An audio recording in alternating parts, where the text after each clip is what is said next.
Creo que es pertinente, antes de empezar este capítulo de Radicales, decirles a ustedes que habemos 3 en esta mesa, como ustedes pueden notar, porque falta Fabricio Mejía. Fabricio está enfermo, ya está bien, ya está perfecto. Le dio COVID. Sí. ¿A quién le da COVID? A Fabricio. A Fabricio. ¿Qué pues, Fabricio? O sea, el COVID. Pero hay que mandarle un abrazo, un saludo a él y a su familia. También ha estado al pendiente. Sí, claro. Entonces, esa es la razón por la cual pues no ha estado con nosotros la semana pasada y este programa de Radicales. Se las ha perdido, ¿eh? Sí. Porque son temas en los que seguramente quisiera estar. Pero bueno, le mandamos un abrazo muy fuerte a Fabricio Mejía. Los saludamos también a ustedes. Vamos a empezar este programa. Vamos a ir a un corte muy breve. Les dejamos el tema. Está bravo el tema. Son las malas compañías. O sea, la cantidad de políticos de muchas corrientes, políticos con mala fama que se han venido colando a Morena, al movimiento, y que, bueno, pues eso tiene consecuencias y pues sí las tiene. Vamos a ir a un corte muy breve, son las 11 de la mañana con 2 minutos. Está usted en Radicales, totalmente en vivo. Regresamos.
Son escenas que, por supuesto, le han dado la vuelta al país. Cada quien ha interpretado esas escenas como ha querido y cada quien ha respondido por esas escenas como le ha placido.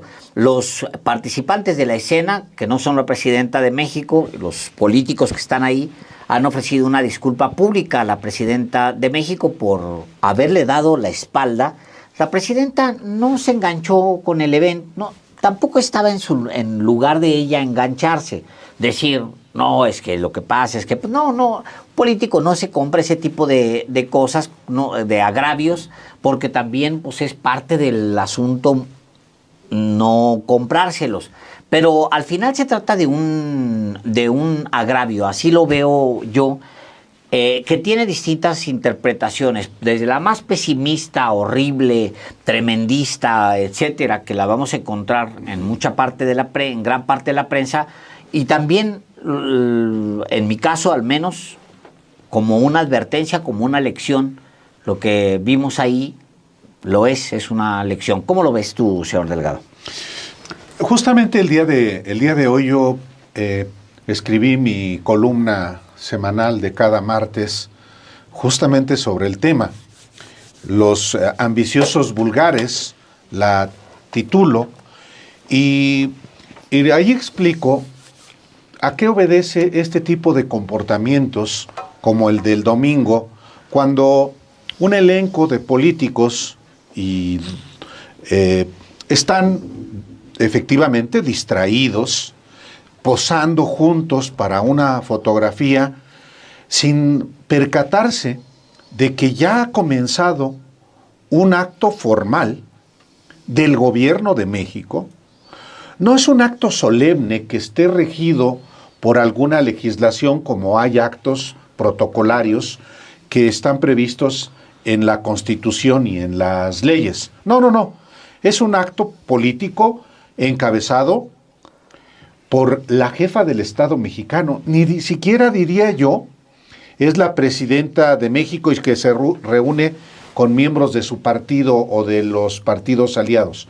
No, es un acto de gobierno, encabezada por la jefa de Estado, por la presidenta de los Estados Unidos mexicanos, porque la convocatoria es, en su origen y también en su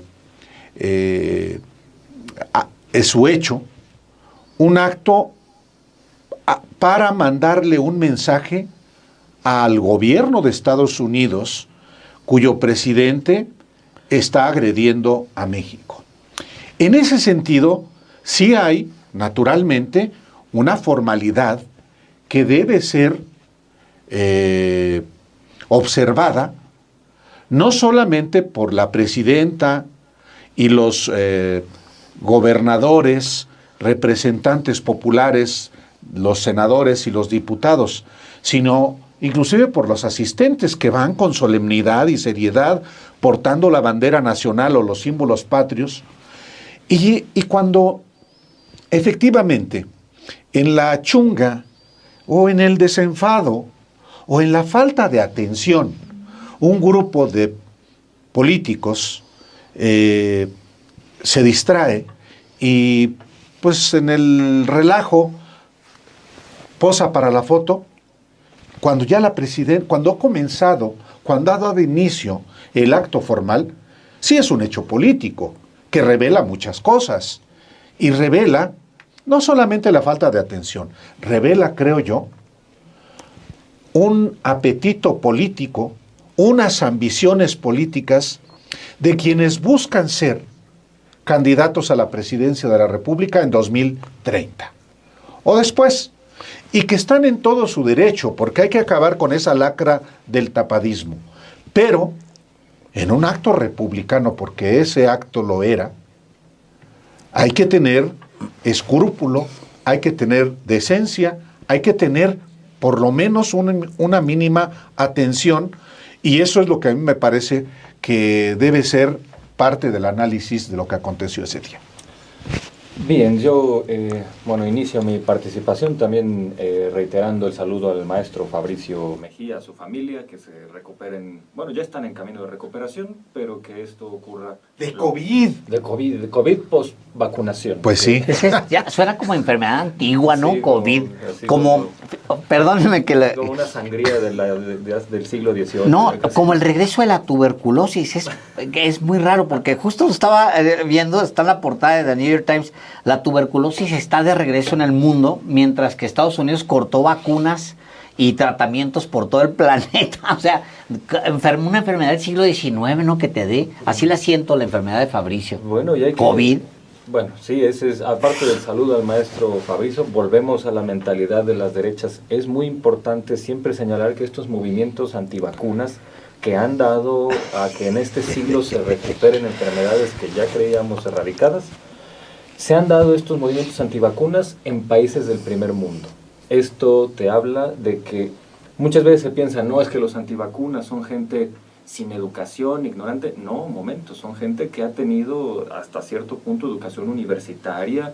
Lo cual no quita lo ignorante. Exacto. Y es que más que ignorancia, en esta gente hay una especie de, lo denominé alguna vez como narcisismo oscurantista. Esta idea de aferrarse a una creencia solo porque sientes que de ese modo eres el único luchando contra un consenso generalizado. Sí, eso es es así como los que creen en la tierra plana igual vienen de países de primer mundo. Entonces es una parte de las derechas de sentir que ellos son una especie de cruzados en contra de una corriente, si ellos dicen, como la mayoría cree en la tierra redonda, yo para sentirme único y especial voy a creer en tierra plana. Y lo mismo pasa con los antivacunas. Bueno. Agrego un cachito porque funciona. Como todavía, ya hay menos, pero todavía por ahí anda alguno, trumpistas hasta los chats, defensores de Trump y de la idea en el chat. Y mexicanos. Y mexicanos, sí, claro. Defensores de Trump, así de que, no hombre, que Trump está luchando por las libertades y que, o sea, con una confusión tremenda, y se dicen López Obradoristas, algunos de esos, algunos ya le bajaron, pues, ¿no? Sí, sí, y es que hay que señalarlo, el pensamiento conspirativo y este narcisismo oscurantista es muy característico de las extremas derechas, toda la vida.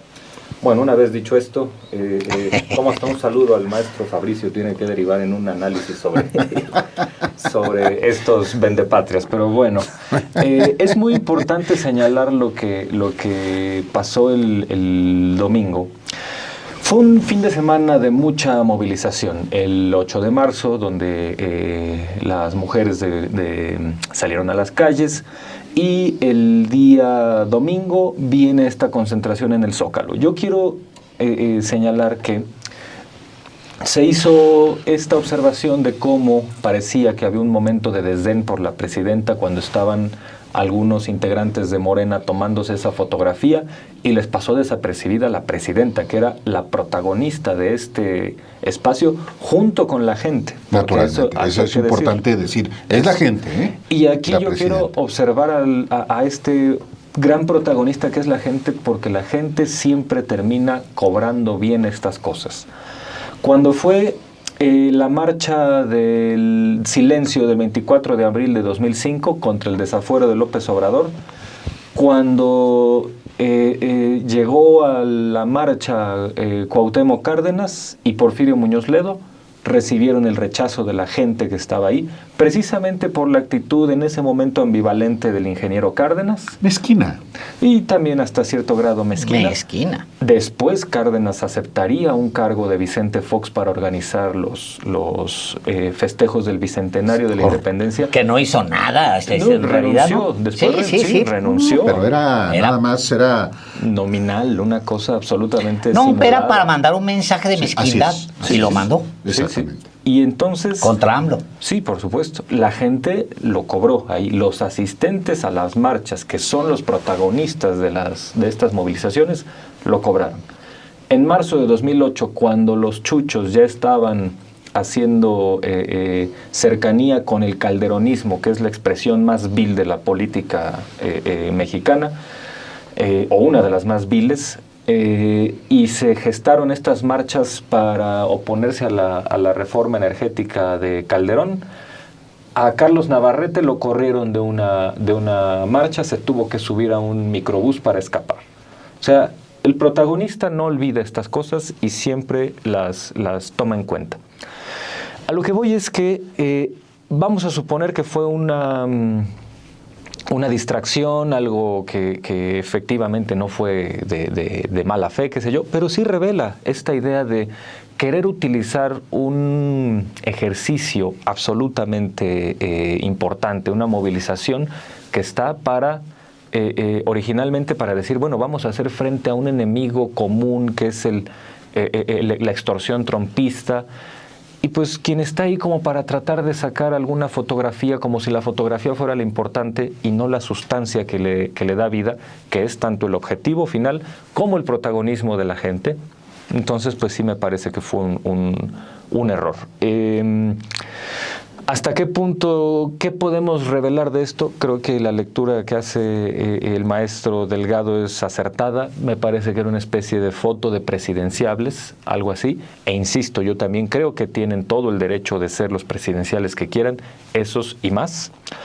Pero, pues, una cosa que ha enseñado la movilización detrás de Morena desde hace dos décadas es que quien se olvida de la sustancia, quien se olvida del protagónico que es esta gente movilizada y las consignas y las ideas detrás de esa concentración, pues no se gana la simpatía de la gente, ¿no? Le pasó esto a los chuchos, le pasó esto al ingeniero Cárdenas, entonces pues se tiene... A Muñoz Ledo le pasó, entonces no se tiene que perder de vista.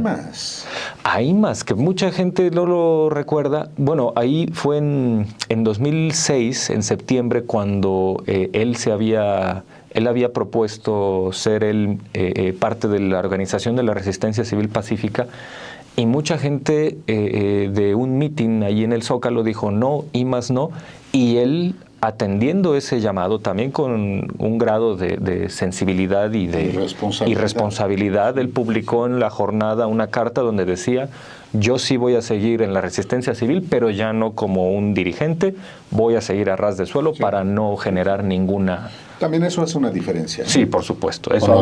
Eso habla de quién está buscando el templete, el escaparate y quién está en la sustancia. Me parece que es un ejemplo muy revelador.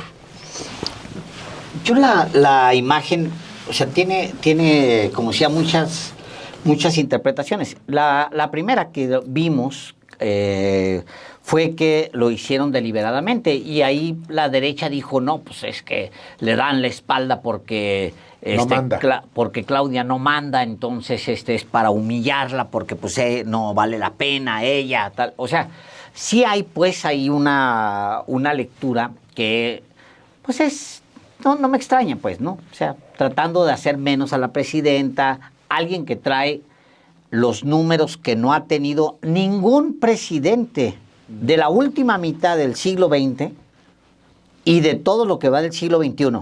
No hay ni el presidente López Obrador a estas alturas que tenga 85% de aprobación. Es más, no hay en este momento en América Latina quien tenga aprobación de 85% de la población, como dicen incluso... En el hemisferio. Sí, es más, en todo el continente americano no lo hay. Sí. Quien tenga, es más, Álvaro, salvo Narendra Modi... En el mundo. Salvo Narendra Modi, no hay en el mundo quien traiga un 85%. Y no lo dice, pues, el Massive Caller de Morena, por citar. No. La última encuesta que yo vi es la cosa esta del Financiero, que es un medio de comunicación que estuvo apostando por Xóchitl Gálvez, y que las encuestas se equivocaron hasta por 30 puntos porcentuales. Ahora trae este dato que dices tú: wow, o sea, odian a Claudia Sheinbaum y como odiaban a Andrés Manuel López Obrador, y le dan 85% de aprobación. O sea, realmente los tiene. Ese es mi resumen. Entonces, no lo veo por ahí. No creo que es porque como no manda la presidenta. No, yo lo veo muy simple. Andan en lo suyo. No se nos olvide quiénes son cada uno de ellos. Andan en lo suyo. Yo diría, y voy a separar ese grupo de 5. Eran 7. Los separo en 5, porque 2 no importan realmente para esa foto, y lo dejo en 3. Empiezo con el análisis de 3. 3 personajes ahí que fueron precandidatos presidenciales: Adán Augusto López Hernández en medio, y luego Ricardo Monreal, y está el otro señor del Partido Verde, Manuel Velasco. Separo a la titular del Banco Central, a la gobernadora del Banco Central, porque no la veo a ella en alguna aspiración política, y dejo a un lado para motivo ni Alejandro Esquer, que estaba que estaba allá, secretario particular, ni al que está a un lado es uno del Verde, es el coordinador de los diputados del Verde, personaje. Puente. Sí, ni me voy a entretener, pues, aunque es Puente y tendría un análisis importante que hacerse sobre él en particular, pero lo voy a dejar a un lado en este momento. Estamos hablando de 3 personajes muy menores, incluso si fueron aspirantes presidenciales. La gente los castigó a las 3, Álvaro, tremendamente. En la elección interna de Morena. En la elección del 2023 castiga tremendamente la gente en la interna a Ricardo Monreal. Ricardo Monreal lo reduce a la nada. Al cuarto sitio, Alejandro.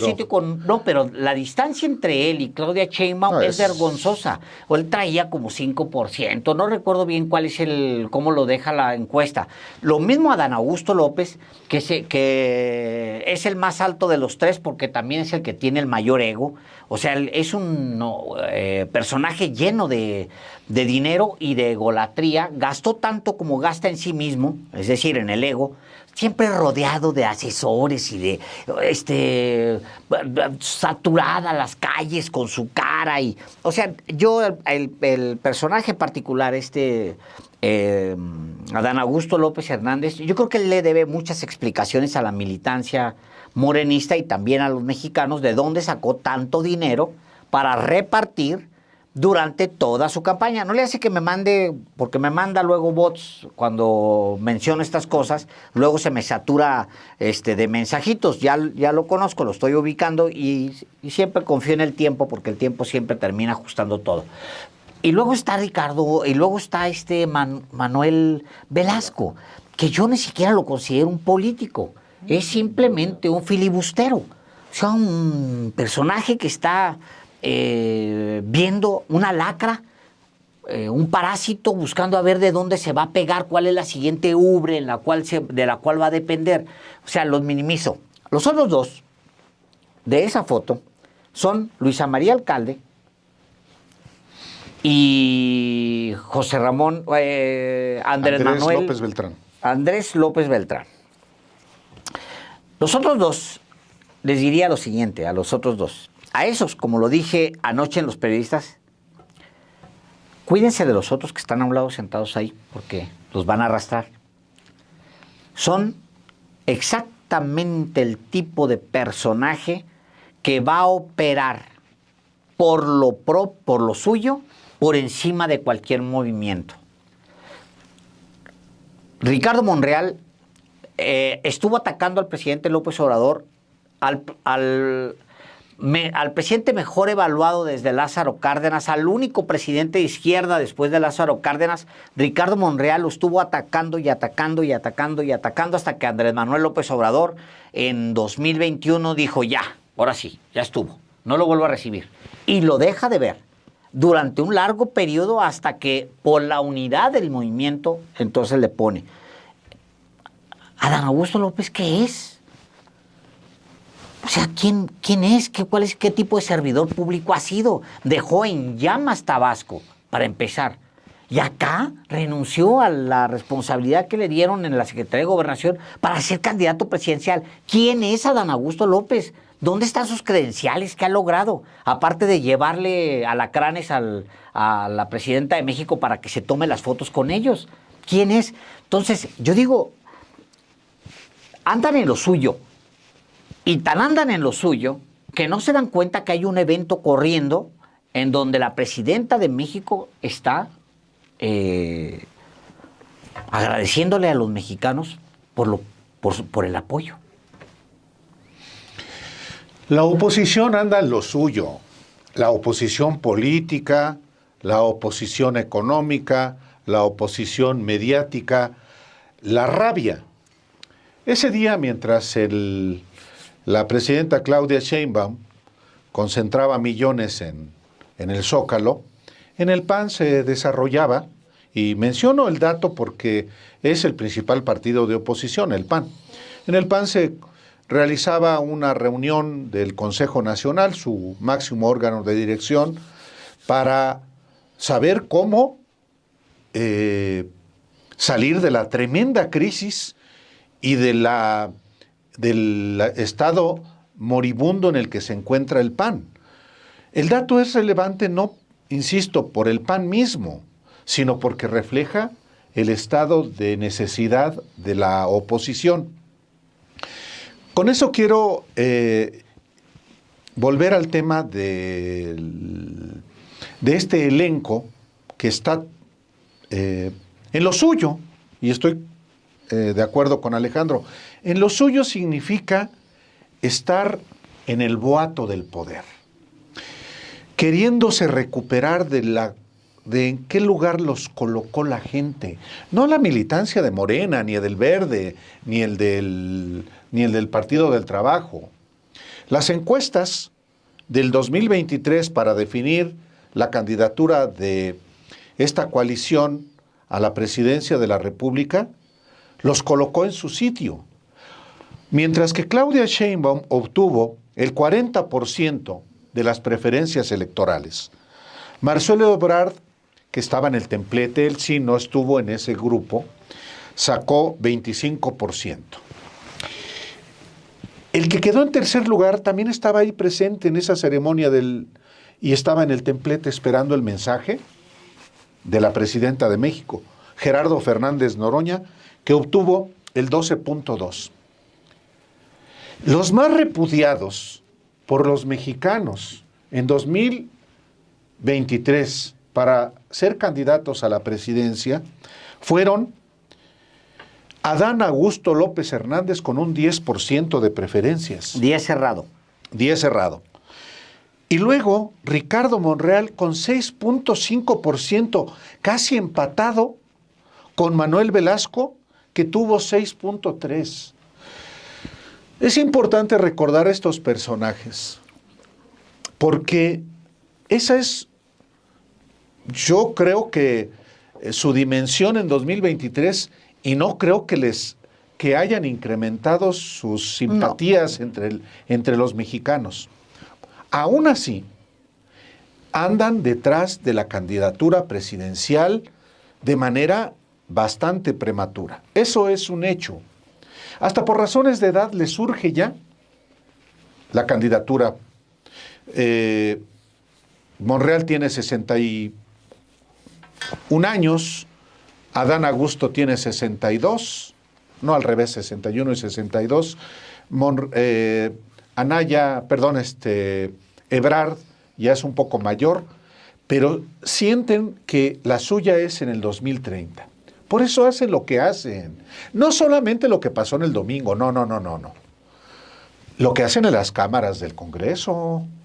A ver, la ley contra el nepotismo es la mejor muestra de que la oposición no es el PAN ni el PRI.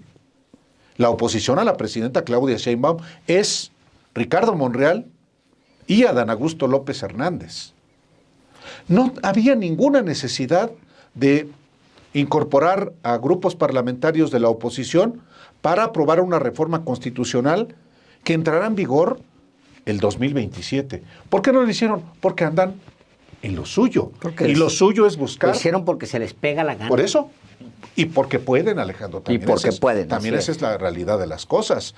Y el problema es que tampoco dominan en el Congreso, en particular en la Cámara de Diputados, Monreal, controlan todo, con un agandalle. Claro, ahí es importante que los que no son de ese grupo, pues hagan un trabajo mayor, más eficaz. Digo esto para mencionar nada más que había ahí otros dos que tienen además todo el derecho de buscar la candidatura presidencial o de querer ser presidentes. Luis Alcalde, que también son importantes las edades. Tiene 37 años, Luis Alcalde. Es muy joven. Ya fue 2 veces secretaria de Gobernación. Hoy la responsabilidad que tiene es que Morena efectivamente sea un partido sólido, distinto y distinguible. Ella no viene del PRI ni del PAN. Ella ya es la cuarta transformación. Como el hijo del expresidente López Obrador, Andrés López Beltrán, a quienes muchos llaman Andy. ¿Tiene derecho López Beltrán a querer ser presidente? Pues claro que sí. En la disciplina prianista, no, cuidado.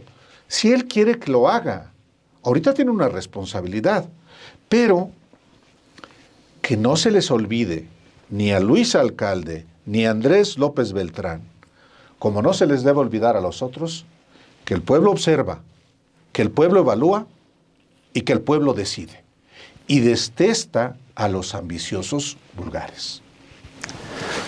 Bien, yo creo que vale la pena ahondar un poco en este papel que hace la derecha, porque en efecto están en lo suyo, pero a mí me parece muy divertido la manera en que están en lo suyo.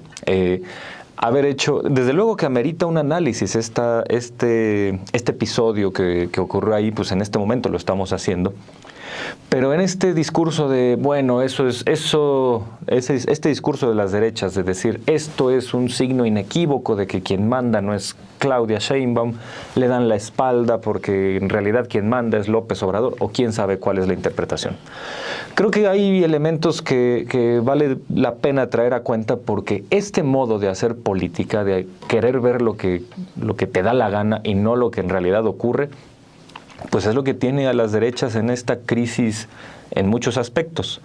Cuando fue la última marcha de la Marea Rosa en 2024, pues yo fui ahí a hacer algo de crónica y observar en labor antropológico periodística. Y a mí me llamó la atención algo. Me subí al metro y desde ahí ya había gente que iba para allá con su atuendo rosa, blanco, rosa, con colores pastel, así como... ¿Quién sabe por qué las derechas suelen marchar o con colores pastel o con la playera de la selección mexicana? Pero bueno, entonces iban ahí y entonces en el metro se anuncia que está cerrada la estación Zócalo, como suele ocurrir siempre que hay concentraciones. Sí.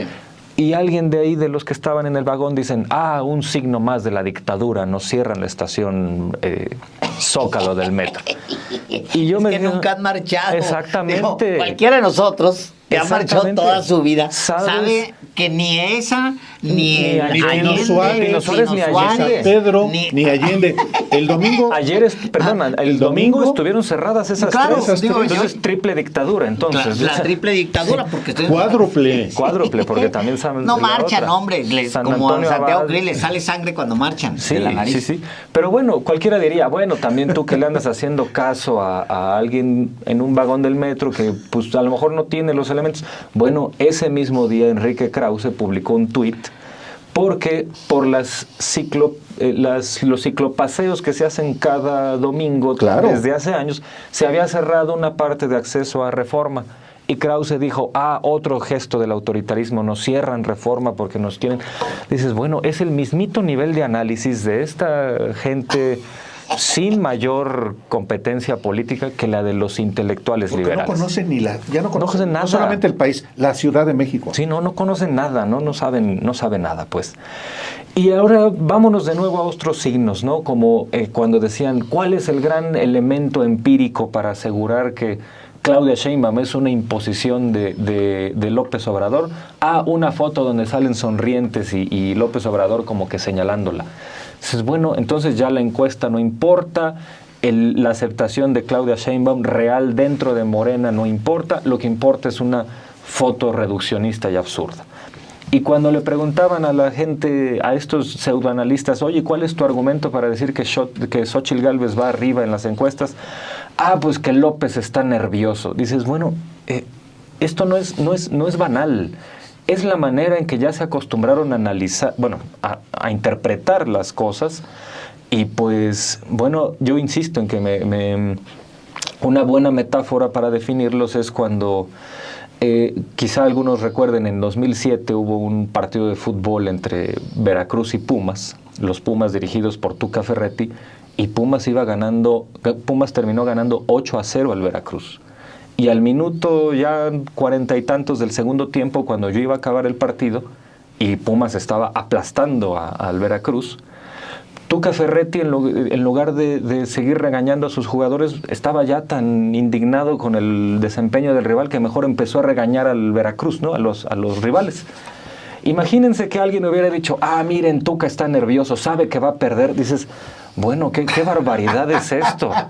Minuto 85 del partido, ya va a acabar, Pumas va goleando 8-0, y solo porque Tuca Ferretti hace una de sus clásicas... enojos y regaños, entonces está nervioso y sabe que va a perder. Esa es más o menos la lógica con la que esta derecha en crisis viene interpretando las cosas, esta semiótica del fracaso, o sea, interpretar las cosas así de manera tan burda. Y bueno, esto fue lo que hicieron de nuevo con esta imagen de a Claudia Sheinbaum le dan la espalda porque quien realmente manda es López Obrador. Yo creo que ya tienen que cejar esta manera de ver las cosas, porque nos produce mucho humor, es muy gracioso aquí, pero habla de que la oposición está en una crisis tremenda y que la oposición real está en estos personajes que no han entendido el papel que deberían jugar en un movimiento como Morena, que ya les debió haber quedado claro en 2023 que la gente que conforma ese movimiento cobra las cosas. no se olvida de que Monreal hizo las cosas que hizo y por eso lo mandó al lugar que lo mandó. Ahí se está gestando la verdadera oposición al proyecto de la Cuarta Transformación. Y pues estas malas compañías que no aparecen en la foto están también ahí, que son los Murat, los Rubalcaba, los Erubiel Ávila, en fin.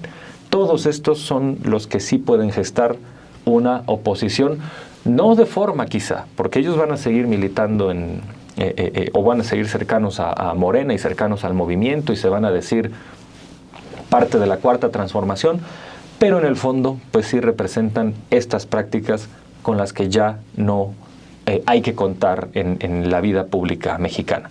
Entonces creo que sí hay que mantener esta tesis a la gente que es el gran protagónico en este momento. No se le olvidan estas cosas. Y pues la encuesta de 2023 y los resultados de 2024 así lo ponen de manifiesto. ¿Por qué seguir haciendo las mismas cosas si ya demostraron no dar resultados? Es un mensaje que va tanto para la oposición como para, la oposición formal del PRIAN, como para estos personajes que creen que pueden seguir haciendo estas prácticas caducas en un partido que ya demostró que su gente no necesariamente se va por esas inercias. Yo no sé si llamarle oposición a estos personajes al interior de la 4T.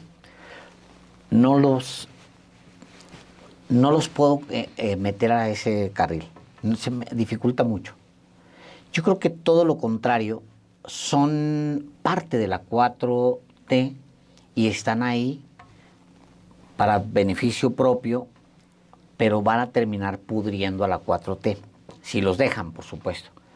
Es decir, no sé si actúan como oposición. Sí actuaron en algún momento moviéndole a la presidenta la fecha de la aplicación de lo del nepotismo, porque todos los que estaban ahí, al final son producto del nepotismo. O sea, todos los que estaban en esa foto se benefician del nepotismo. Ni nos hagamos locos. No solamente en Monreal. Al final, los alcaldes tienen una presencia tremenda como familia también. O sea, si es una familia del poder y el hijo del presidente López Obrador es el hijo del presidente López Obrador. ¿Tiene derechos legítimos tanto Luisa como él? Sí. Todos tienen derechos legítimos. Nada más que el nepotismo tiene consecuencias. Y eso es lo que está advirtiendo la presidenta. Lo que la presidenta advierte es que el nepotismo tiene consecuencias. Se pierde la confianza. Yo pongo como ejemplo lo de Zacatecas. Zacatecas no está bien. Zacatecas se gobierna por la movilización, el control que tiene territorial los Monreal, pero por eso es que mantiene la gobernabilidad, pero la sociedad zacatecana no está feliz con los Monreal. Y ahí están los niveles de aprobación del gobernador Monreal, y ahí están los niveles de aceptación que tiene el mismo Ricardo Monreal. O sea, no son...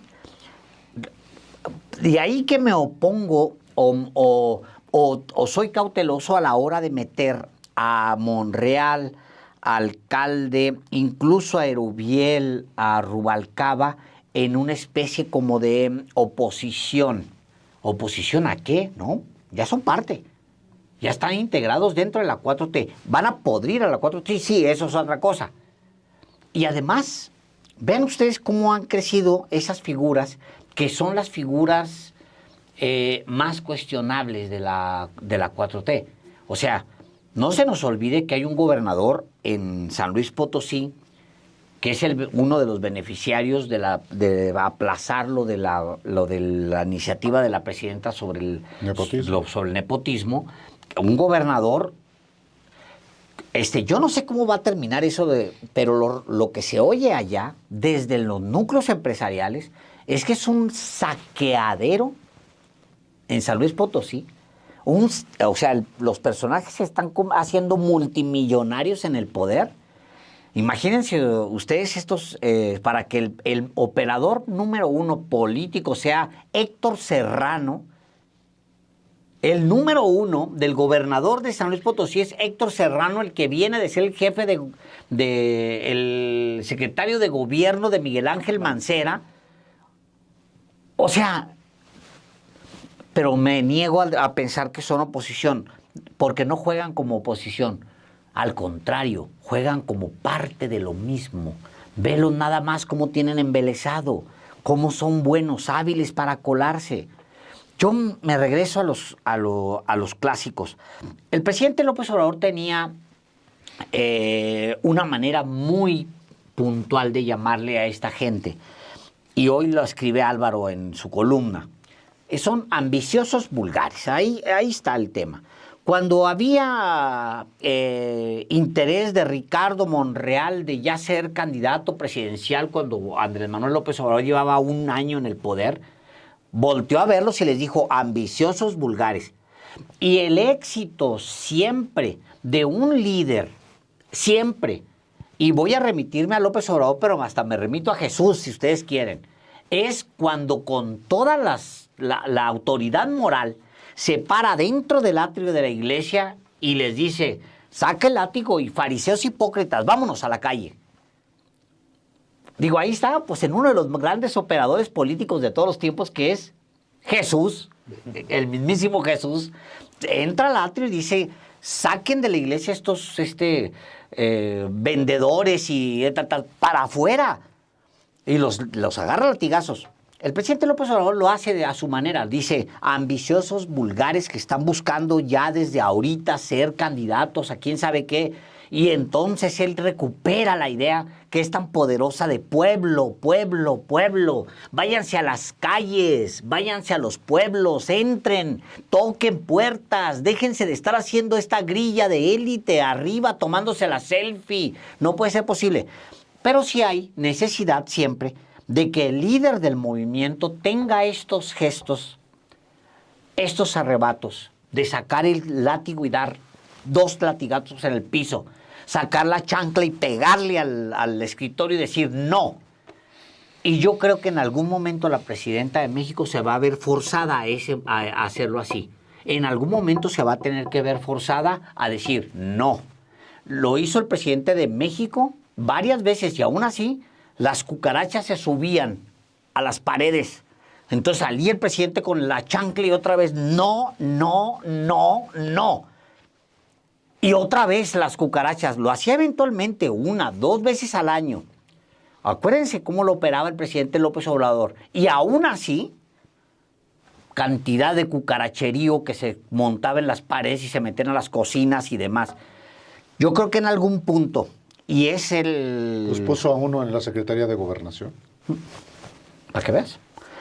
Yo digo que en algún punto la presidenta de México va a tener que ser muy puntual, muy específica con respecto a estos arranques de poder de ciertos personajes y grupos que se montaron de la 4T y que son parte. Ahora resulta que el mitin de ayer, más bien del domingo, el que tenía tomado gran parte del espacio que era para todos, era Pedro Asis. Ahora resulta que sus pancartas ocupaban 1/4 parte al menos o 1/3 de la plaza principal que ha sido de todos los mexicanos y de la izquierda. Ahora un cacique corrupto, porque moralmente es un hombre corrupto, alguien que asesina a toros, el líder de obreros, pero es un multimillonario de no sé dónde venga su dinero. Ese corrupto ahora tomó gran parte de la plaza. ¿Cómo es posible eso? No lo entiendo. No lo entiendo. ¿Cómo se crecen esos personajes? Bueno, hay un punto, creo yo, en el que la presidenta de México va a tener que hacerle como le hacía López Obrador. En ciertos cortes, en ciertos puntos, en ciertos momentos de su gobierno, salió y les dijo ambiciosos vulgares, con todas sus letras. Y en su momento le dijo a Ricardo Monreal lo que le tuvo que decir de frente. Y se lo dijo y lo hizo a un lado. O sea, yo creo que ese momento está faltando de la presidenta de México.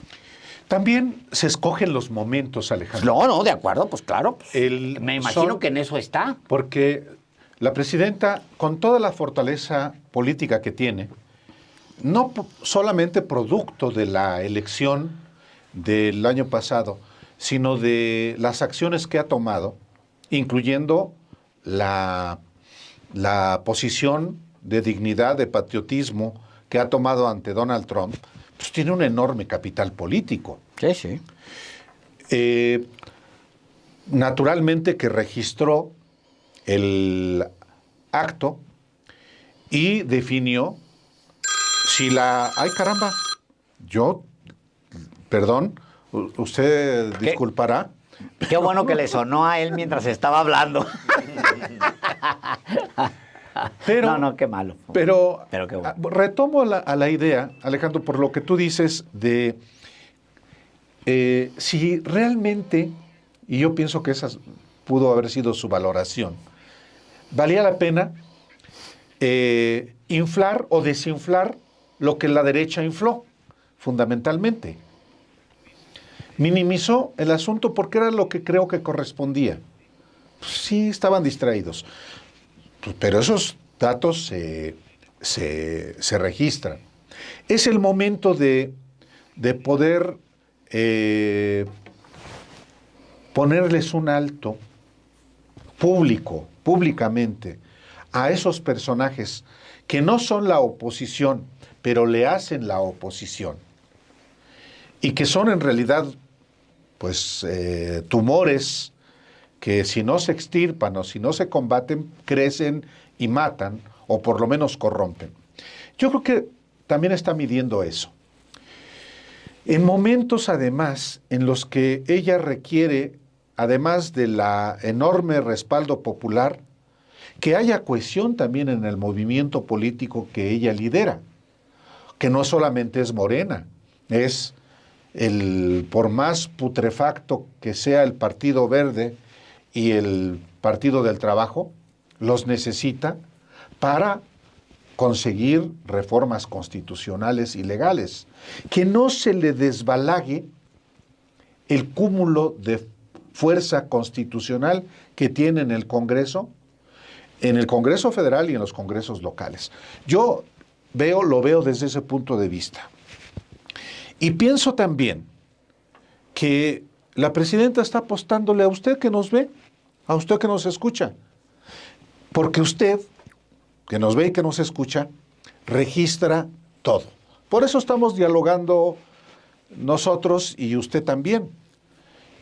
Llegado el momento, también los mexicanos van a colocar otra vez en su verdadero sitio a quienes no estén abonando a un proceso de cambio. Hay que recordar también que pues esto es parte de la función pública y del ejercicio de la política. A eso obedeció el arreglo político que propuso López Obrador cuando dijo, a ver, pues si quien gane la encuesta es candidato o candidata, pero los que no ganaron la candidatura van a tener posiciones. ¿En qué lógica? Pues en la lógica de ganar como ganaron en el 2024 los partidos coaligados y los liderazgos que hubo. En ese sentido creo que hay un ejercicio de la política y que hoy no es el momento para la presidenta, no para nosotros que analizamos las circunstancias, de mantener cautela, de no generar más situaciones inconvenientes, pero de que registra ese tipo de comportamientos indiscutiblemente. Que una vez más, insisto, los que registran todos ese tipo de comportamientos son los mexicanos, que son los que tienen la última palabra. Sí, creo que eso es un elemento que se tiene que resaltar hasta el cansancio, porque no es ni un gesto de demagogia, no es ni un gesto de superficialidad, no. O sea, estamos viviendo un momento en donde este actor está volviéndose más protagónico, que es la gente, ¿no? La posibilidad de incidir, la manera en que se toman decisiones en Morena, que es a través de encuestas, pues hay un arrastre ahí para que esta entidad se vuelva protagónica. Yo creo que hay que recordar lo siguiente: un buen líder no es el que dice qué hacer o el que hace o el que hace bien las intrigas palaciegas o el que se lleva bien con los de arriba. Aquí retomo un pensamiento que dijo alguna vez un profesor, Carlos Castaño, que decía que el de López Obrador era un liderazgo democrático porque López Obrador seguía a sus seguidores. Es decir, poner atención a esta parte es lo que le daba esa poderosa frase. Sí, López Obrador sigue a sus seguidores. Eso fue como Carlos Castaño lo definió alguna vez. Y me parece que Claudia Sheinbaum ha entendido esa parte. Sí. Lo que ocurrió el domingo fue este contacto de el protagónico que fue esta gente congregada en el Zócalo. Los números que tuvieron es Adán Augusto López Hernández, Ricardo Monreal, Manuel Velasco, que oscilaban entre el 10%, 6.5%, 6.3% en esa encuesta presidencial de septiembre de 2023, creo que debería revelarles cuál es el papel que tendrían que aprender a jugar. Bueno, pensar que tú puedes con esos números de pronto volverte el favorito de las personas y ganar otra encuesta a partir de seguir haciendo nada más política de cúpula, pues yo creo que es una pésima lectura, es no haber entendido qué se quiere en una plataforma como la llamada Cuarta Transformación. Podrán decir algunos, podrá decir Monreal que él es un operador eficaz en el Congreso. Bueno, ¿a qué costo? Al costo de llevar relaciones que después le hicieron perder prestigio ante el movimiento. ¿Quién trató de mantener en Morena hasta el final a un personaje como Lili Téllez? Cuando tú sabes que alguien como Lili Téllez te resta en lugar de sumarte. Porque desde dentro de Morena ella estaba ya fungiendo como alguien que exponía los peores valores de la política mexicana, ¿no? Esta derecha conspirativa de la que hablábamos al inicio es lo que representa esta señora. ¿Qué te añade? ¿Qué te suma tenerla ahí? Bueno, entonces estoy de acuerdo en esta tesis cuando me refería que no son la oposición, sino que sí son gente que se ha sumado oportunistamente a Morena. Pensaba yo más en la lógica de que son oposición a los valores democráticos que han construido la génesis de la llamada Cuarta Transformación. No hay movimientos políticos, ideológicos, sociales que sean pulcros. Todos los barcos siempre tienen lastre, siempre. Pero pues ya es momento de que se sepa de qué modo Morena va a empezar a tramitar estas contradicciones para que ese lastre pues se quede ahí como lastre y que si lo van a ocupar para algo, lo ocupen para algo, pero no se conviertan en capitanes del barco. Entonces, pues bueno, fue un domingo donde pues este llamado a la unidad ante una amenaza externa de una figura formidablemente poderosa, terrible y lamentable, pero muy poderosa como la de Donald Trump, pues bueno, esto que debió haber quedado como una parte histórica, se diluyó un poco porque, bueno, se empieza a vislumbrar este tipo de actitudes que, insisto, esta fotografía es un signo nada más, es un momento, pero sí es un momento revelador y bueno, es momento de que se empiece a pensar en la siguiente carrera presidencial ya en otros términos, ya no en los términos del viejo régimen, que en el tapado, que en pensar que hacer relaciones públicas es tu manera de crecer. No, la manera de crecer tiene que fijarse en atender a la ciudadanía, escuchar, ir a los pueblos, ir a hacer política a ras de tierra, porque ya quien vive a ras de tierra ya no es un marginal relegado, ya es parte de la conversación pública y de la vida política mexicana. Cierro con esta idea. Yo creo que es deliberado acelerar los tiempos y estar hablando de precandidatos presidenciales. O sea, me parece a mí que es una manera también de debilitar incluso a la misma presidenta de México, algo que el presidente lo tenía muy claramente medido, porque pues si estás hablando ya de buscar a ver quién va a ser, ya estás planteando una carrera presidencial, yo creo que estos personajes están tratando de acelerar a costa de la misma presidenta de México un proceso que se tiene que dar en el último tramo y con condiciones muy claras. Siento también, yo diría, son como este piojo que le sale a la, bueno, sí se le llama, perdón, a la ballena, que va cubriendo la ballena completa, es el parásito no es incómodo, no incomoda, no trata de matar al huésped, ¿no? Intenta al contrario, es salamero o sea, la presidenta se tiene que cuidar porque el parásito es eso. Al final de cuentas, la manera en que sobreviven estos seres parasitarios es adulando a la presidenta, llevándole globos que dicen CATEM, llevándole flores, y ahí viene la presidenta, por favor, y tal.